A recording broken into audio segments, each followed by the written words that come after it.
Muy buenos días, muy buenos días.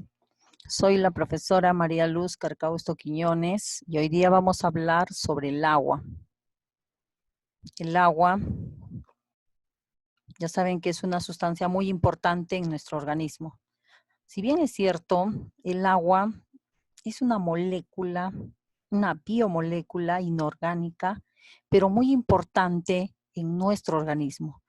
Miren, en nuestro cerebro tenemos aproximadamente un 83%, en nuestros riñones tenemos un 83%, en nuestros pulmones tenemos 85%, en nuestros ojos tenemos 95%, nuestros músculos tienen un 75%, en nuestra sangre el 94% es agua y lo demás corresponde a las otras sustancias que son las proteínas, los carbohidratos, eh, las hormonas, etcétera. Los elementos figurados como son los glóbulos rojos, glóbulos blancos y las plaquetas. El agua está en nuestro cuerpo aproximadamente entre un 60 a 65%. Muy bien. También en los animales es muy importante. Miren, acá tenemos un animal que tiene aproximadamente de 98 a 99% de agua. Casi todo es agua. Un pequeñísimo porcentaje sería parte sólida, ¿no? También tenemos en los diferentes animales que está aproximadamente de un 60 90%. En los mamíferos generalmente el porcentaje de agua es en un 60%. Muy bien. ¿Qué podemos decir de la molécula del agua? La molécula del agua, como ustedes saben, está formado por dos átomos de hidrógeno. Estos cuerpos azules serían los átomos de hidrógeno, que cada uno tiene un electrón, ¿sí? Y el oxígeno, como ustedes saben, el oxígeno es un elemento anfígeno. Es un elemento que corresponde a los anfígenos. Y el oxígeno tiene dos electrones en su primer nivel y en su nivel tiene, ¿cuántos electrones? Tiene 6 electrones. Miren acá, 1, 2, 3, 4, 5, miento, 1, 2, 3, 4, 5 y 6, porque estos corresponden a los electrones del hidrógeno, ¿sí? Entonces, como ustedes saben, el hidrógeno con el agua va a formar enlaces covalentes. ¿Por qué? Porque son no metales y ahí hay compartimiento de electrones. Muy bien, entonces, estos pares de electrones son los pares solitarios, los que no se van a combinar. Entonces, esto hace que la molécula adquiera una estructura angular. Estos dos pares de electrones jalan la molécula hacia arriba, porque debería ser una molécula lineal, pero gracias a estos electrones es que la molécula es angular y va a formar un ángulo de ¿cuánto? De 104,5 grados. ¿Ya? Un ángulo de 104,5 grados. Y eso va a dar origen ¿a qué? A que se origine un dipolo. Miren, el oxígeno, como ustedes saben, el oxígeno es el que tiene mayor densidad electrónica. Como tiene mayor densidad electrónica, este oxígeno va a ser parcialmente negativo. Ojo, va a ser parcialmente negativo, ¿sí? Y estos de acá, estos hidrógenos van a ser parcialmente positivo. Igual este hidrógeno va a ser parcialmente positivo. Muy bien. Entonces, se dan cuenta que los centros polares, tanto positivo como negativo, no coinciden. O sea, están en diferentes lugares. Acá está la parte negativa y acá está la parte positiva. Entonces, el centro de los positivos sería aquí y el centro de los negativos sería aquí, ¿sí o no? Entonces, esto da lugar a que esta molécula forme un dipolo. O sea, aquí está la parte negativa y aquí está la parte positiva. Jóvenes, esta molécula dipolar, porque hemos dicho que ya forma un dipolo, va a hacer que el agua tenga propiedades diferentes a otras sustancias. ¿Sí, jóvenes? Entonces, es muy importante que ustedes sepan la importancia de esta formación de un dipolo. ¿Por qué? Porque le va a dar propiedades y características diferentes a la molécula del agua. Muy bien, sigamos. A continuación tenemos, como ya sabemos que esta molécula es dipolar, ya sabemos por qué, porque toda esta parte es la negativa, ¿no? Y esta es la parte positiva, ya sabemos que forma un dipolo, ¿sí?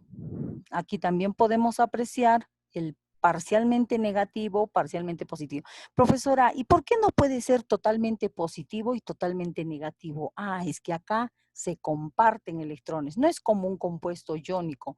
En los compuestos iónicos, como es el cloruro de sodio, la molécula se separa, o sea, hay transferencia de electrones, ¿sí? Pero acá no. Aquí hay compartimiento de electrones. ¿Por qué? Porque ambos elementos son no metales. Muy bien. Como les estaba diciendo, la dipolaridad del agua hace que estas moléculas se generen unos enlaces entre moléculas. Miren, acá hay una molécula de agua. ¿Cuántas moléculas de agua tenemos acá? 6, ¿sí? Imagínense cuántos miles tenemos en un vaso de agua, de moléculas de agua. ¿Y qué va a pasar con esas moléculas de agua? Miren, vamos a poner solo qué es lo que sucede acá. Como ya sabemos que el oxígeno es parcialmente negativo y el hidrógeno es parcialmente positivo, miren aquí, esto de acá, este hidrógeno que es parcialmente positivo, está siendo atraído ¿por quién? Por el parcialmente negativo. Recuerden que los polos opuestos se atraen. Entonces, acá está generando un puente. Ese puente es como una atracción y a eso se llama enlaces puente de hidrógeno. Se forma una especie de red. El hecho de que se forme una especie de red, imagínense que hay así miles de moléculas de agua que tengan esa red. Entonces, eso va a dar lugar a que la molécula del agua tenga un estado líquido, porque generalmente, o sea, su homólogo, que es el ácido sulfídrico, he dicho que tiene un estado gaseoso. Miren acá, si fuera el azufre acá, esto sería un gas. ¿Por qué? Porque ellos no forman enlace puente de hidrógeno, porque el azufre no tiene tanta dipolaridad para formar enlaces puente de hidrógeno. ¿Sí? En cambio, el agua sí. Entonces, gracias a eso, el agua es líquido. Muy bien. Hablamos también de una propiedad que es el calor específico. Cuando hablamos de calor específico, nos referimos a que el agua posee un calor específico alto. Miren, el agua puede absorber 4.186 joules por kilogramo, que eso equivale a 1 caloría por gramo. 1 caloría de calor por gramo de agua. Imagínense nuestro mar. Nuestro mar es las 2/3 partes de nuestro planeta, es agua. Entonces, imagínense la cantidad de calor que puede absorber nuestro mar. Ustedes saben que hay algunos planetas que en la noche se congelan, ¿sí o no? ¿Se imaginan si nuestro planeta se congelase? No habría vida, moriríamos. Pero gracias al agua y que absorbe en el día tantas calorías por gramo, 1 caloría, entonces en la noche esa caloría la va desprendiendo poco a poco, va emitiendo y hace que la noche no sea tan congelada como otros planetas. Muy bien, sigamos. También hablamos de la tensión superficial. La tensión superficial consiste en que si yo tengo un envase de agua, ya sabemos que acá hay enlaces fuente de hidrógeno, ¿sí? Pero en la superficie las moléculas se juntan, se cohesionan de tal manera que van a formar una especie de capa. De tal forma que esta superficie va a ser así como una barrera y ya va a ver el insecto, se va a posar ahí y no se va a hundir. ¿Por qué? Porque tiene alta tensión superficial. Sigamos.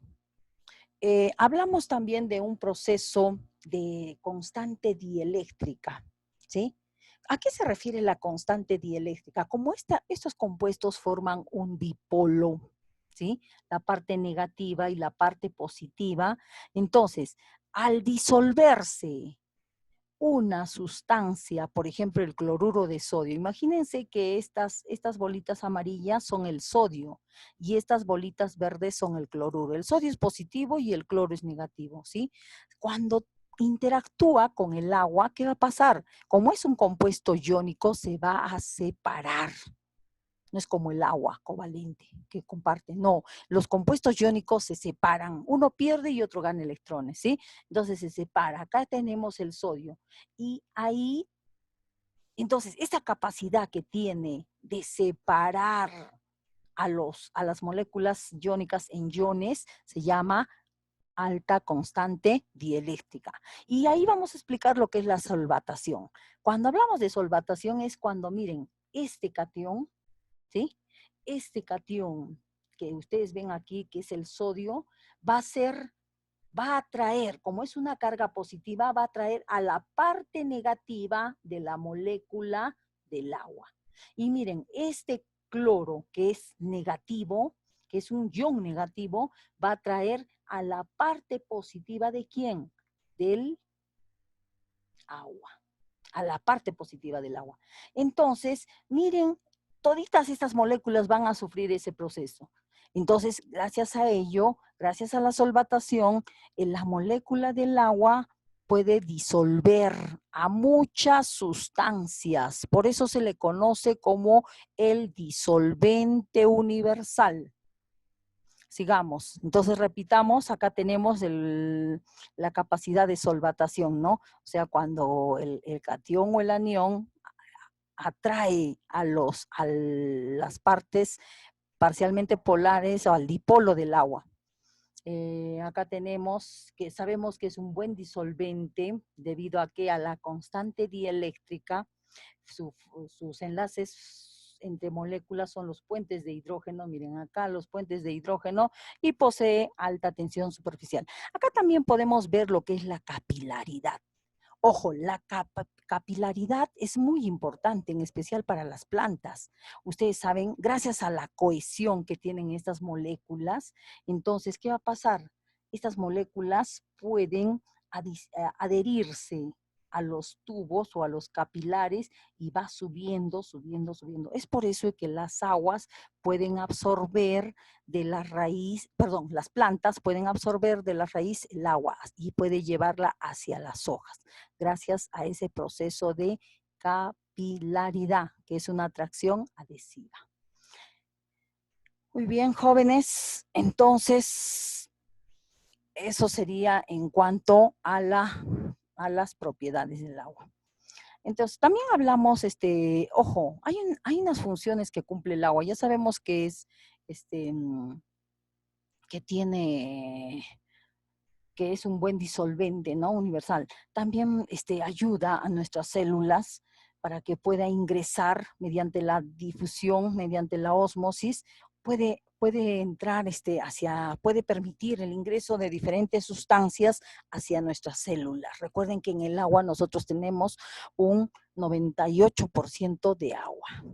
Ojo, una función del agua, una importancia del agua es que también el agua, miren, el agua hace que en nuestro cuerpo se realicen diferentes sustancias o diferentes reacciones químicas. Como disuelve a las sustancias, entonces las reacciones químicas se van a realizar mejor. va a permitir el transporte, lo que les estaba diciendo, permite el transporte de nutrientes hacia las células. Es como un vehículo que permite que los nutrientes ingresen a las células y también permite la salida de los desechos, ¿sí? Ojo, si nosotros tomamos bastante agua, vamos a prevenir el estreñimiento. Ojo, y si no, y si tenemos estreñimiento, jóvenes, nos puede dar hemorroides. Hay que tener mucho cuidado con eso. Interviene también en la respiración y en la digestión. ¿Qué sería si nosotros no tomaríamos agua?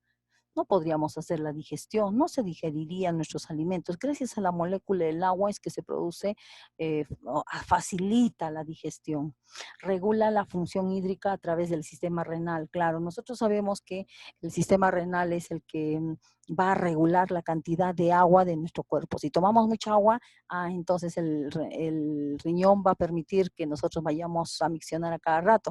Pero si no tomaríamos agua, ¿qué pasa? El riñón absorbe el agua, o sea, lo reabsorbe el agua, entonces no vamos a ir al baño constantemente. También lubrica y actúa como soporte en los tejidos. Jóvenes, ¿qué serían nuestras articulaciones si no tendríamos ese líquido? ¿Qué serían de nuestros ojos si no tendríamos ese líquido? ¿Sí? El agua. Entonces se secarían, ¿no? Entonces contribuye a la termorregulación. Gracias al agua, como ustedes saben, absorbe gran cantidad de calor, entonces nosotros también tenemos una temperatura adecuada en nuestro cuerpo. Muchas gracias, jóvenes. Espero que les haya gustado. Por favor, a resolver la actividad de la guía y hasta una próxima oportunidad. Muchas gracias.